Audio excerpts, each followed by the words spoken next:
I want to start this episode with a story. A few weeks ago, I got up and dressed for work. I got my kids ready and got them off to school, and then I left for the day. I decided that I would come back home for lunch because I had a sizable break in my schedule as far as meetings go. But when I got home, I noticed that the front door was ajar. So I called my husband and said, "Hey, did you come home earlier today? Are you home right now?" He was not and had not been home. So I called the police and I asked for an escort into my home, explained the circumstances. When the police arrived and we went inside, we found there was a teenager sleeping in one of my son's beds. It was obvious that this person had eaten some of our food, tried on some of our clothes, and then laid down for a nap. When the police officer tapped the teenager on the shoulder, the teenager woke up angrily, I might add, and stormed down the stairs, muttering some stuff about having been frightened and being disturbed out of their sleep. I was furious. Someone had broken into my house, used my things, and laid down to rest as if they were entitled to my belongings and my space. This past Monday was Indigenous People's Day. And it is also still recognized in some places and by some people as Columbus Day. Now, here in this space, on this podcast, Indigenous Peoples Day is recognized. But I truly feel, and this may sound weird, but I truly feel that in order to honor the legacy of and the promise for the future of Indigenous people, I need to talk about Christopher Columbus. There are many people that believe Christopher Columbus should be canceled. Canceled. Get rid of it. I personally don't think the man should have a whole day that honors him, but I don't think that canceling him is the right move. Before I explain why, let me define what it means to cancel him, this idea of cancel culture. Cancel culture is, according to dictionary.com, is something that refers to the popular practice of withdrawing support for or canceling a public figure and companies after they have done or said something considered objectionable or offensive. Cancel culture is generally discussed as being performed on social media in the form of group shaming. I am personally of the mind that everything should not just be canceled. I understand the premise behind it and the energy behind it, but I don't think that that is the answer. I believe that many of these things that we want to cancel should simply be taught more accurately and with intention, especially lessons involving people, ... and I quote, heroes. The truth is that there is no perfect person. So I'm not really sure why we're so concerned with portraying certain people that way. Every person, all the heroes, all the superhero movies that we like to watch, they all have flaws. There's an Achilles heel. But why we are so bent on portraying people a certain way, I don't know. You got me. Because there is value in looking at someone for all of who they are, the beautiful and the broken pieces. There are things that we can learn from their journey, lessons that we do not have to repeat, or dangers that we can see coming. A wolf in sheep's clothing, as they say. Seeing a person for all of who they are requires multiple perspectives, not just one vantage point, one story told by one author. So when I'm asked about Christopher Columbus and whether I think he should be canceled in life and in the classroom, my short answer is no. My longer answer is that Christopher Columbus should be taught about, right? We should still learn about him, but lessons about Christopher Columbus should be done with honesty and with intentionality. This means reframing the lessons taught in a few different ways. The first way to reframe these lessons is to reflect on what and how you as the teacher were taught about Christopher Columbus? Were you taught possible lessons of bravery and heroism, courage, and manifest destiny? Mhm. Consider why you were taught certain aspects and not others. Why why is it important that a certain narrative about Christopher Columbus is perpetuated, and one that is perpetuated in this land that has been colonized? What did you understand about his impact on the world and the United States specifically? How did learning about additional information, right? Things like, yeah, Christopher Columbus came in and spread disease because of the actions, mm, his actions, widespread disease and killings, murder. What did learning those pieces of information do to your understanding, or how did they shift your understanding about his impact on the development of the United States?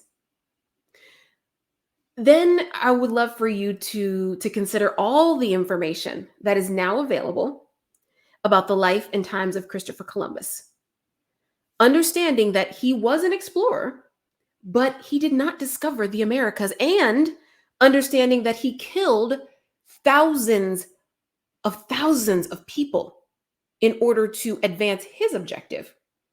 How might the stories of his exploration be told differently?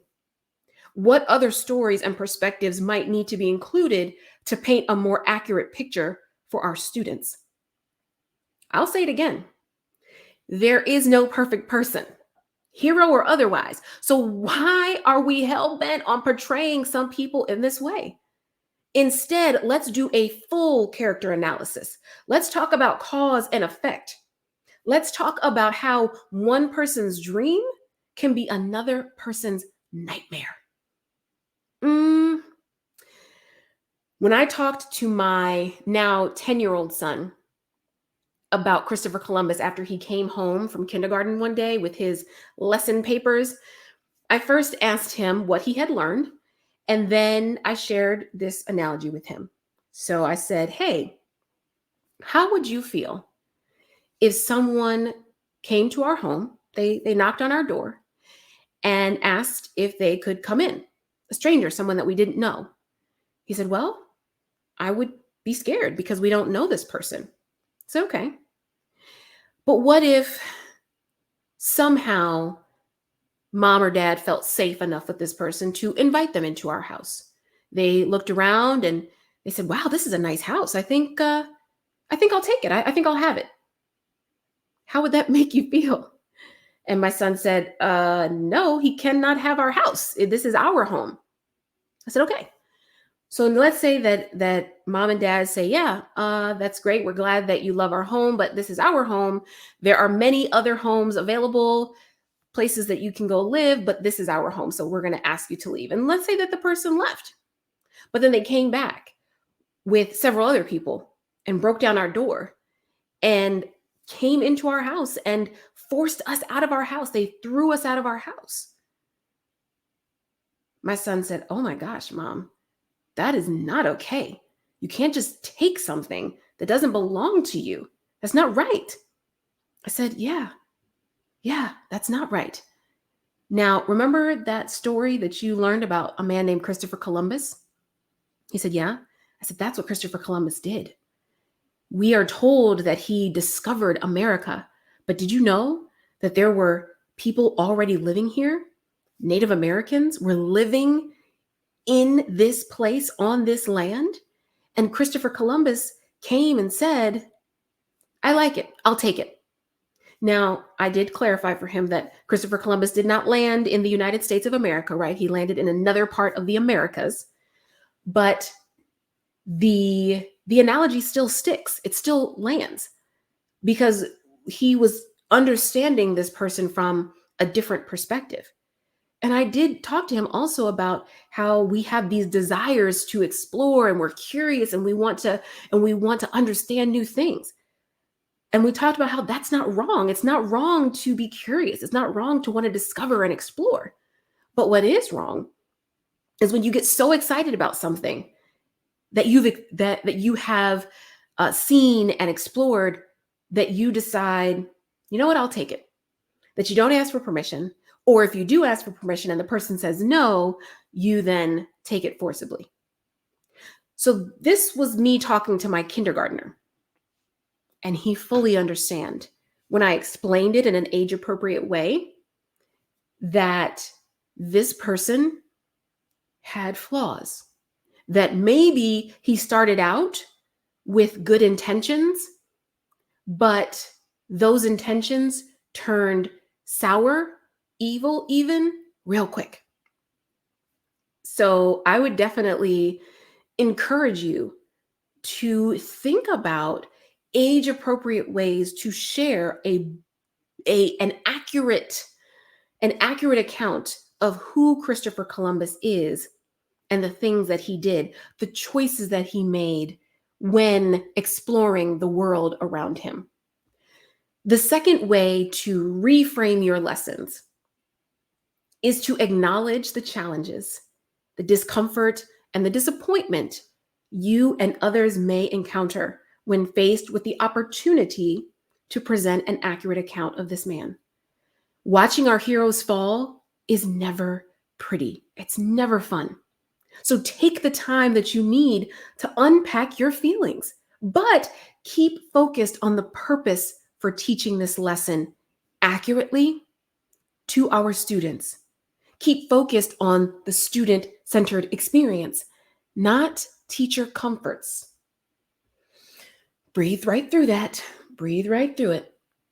Let's stay focused on the student-centered approach, the value that our students will gain from understanding and learning about our history in an accurate way with multiple sides being shared. Remember that by keeping the narrative as it is, the Indigenous people to the Americas are being hurt and marginalized, and their legacy is being corrupted. To make the colonizer feel good, the colonizer shifted the narrative. The narrative makes it appear that the Indigenous people were heathens in need of aid and schooling to make them proper people. Making the evil seem necessary and inevitable is a tactic that has been used for centuries to justify the inhumane treatment of people, the taking away of land, and the sterilization of culture. So, give yourself that time and that space to process your feelings around it. Grieve the loss of this person, this hero, and then let's move forward. The third suggestion for reframing your lessons around Christopher Columbus is to honor the Indigenous people who lived in the Americas long before he arrived. Talk about the Indigenous people in a way that honors and celebrates their lifestyle, cultural practices, and contributions to modern civilization. Begin with the story of the Indigenous people from the perspective of the Indigenous people and not from the perspective of the ships of the explorers. Christopher Columbus should be a part of the larger story of the life and culture of Native Americans, a footnote when discussing the factors that harmed this community. Please do not cancel old Christopher. We need to keep telling the true story with intentionality so our students understand the nuances of perspective in the origin stories of discovery and exploration. Our students need to understand that there are at least two sides to every story. Now, remember that story that I told at the very beginning? That's thankfully not a true story. But you know, it is a story that we keep telling our children about old Goldilocks and the three bears. This little girl strolls into someone else's house, uses their things, and then has the audacity to get upset when she is awoken. Ma'am, what is the lesson here? How are we reading and sharing this story with our students? Are we focusing on poor Goldilocks? Or are we focusing on the angry brown bears whose home has been invaded? Come on, Christopher. Oops, a daisy. Did I say Christopher or did I say Goldie? Well, now. So, how do you reframe lessons on Christopher Columbus? Quick recap. First, reflect on what and how you were taught about him. Determine the purpose for continuing to teach this lesson, and then determine what students need to know and understand about Christopher Columbus and his impact on our current world. Second, acknowledge the challenges, discomfort, and disappointment you and others may feel when you are faced with the opportunity to present an accurate account of this man. And third, honor the Indigenous people who lived in the Americas long before Christopher Columbus arrived. Begin with the heritage of the Indigenous people and not the ships of the explorers. All right, my friend, I would love your feedback on how you are reframing your lessons on Christopher Columbus. And if you'd like to chat more specifically, then click the link that is below in the show notes so that you and I can hop on a 30-minute coaching call and talk all things elevating this lesson, reframing this lesson so that it can be much more accurate and intentional and impactful for our students. Until next Wednesday.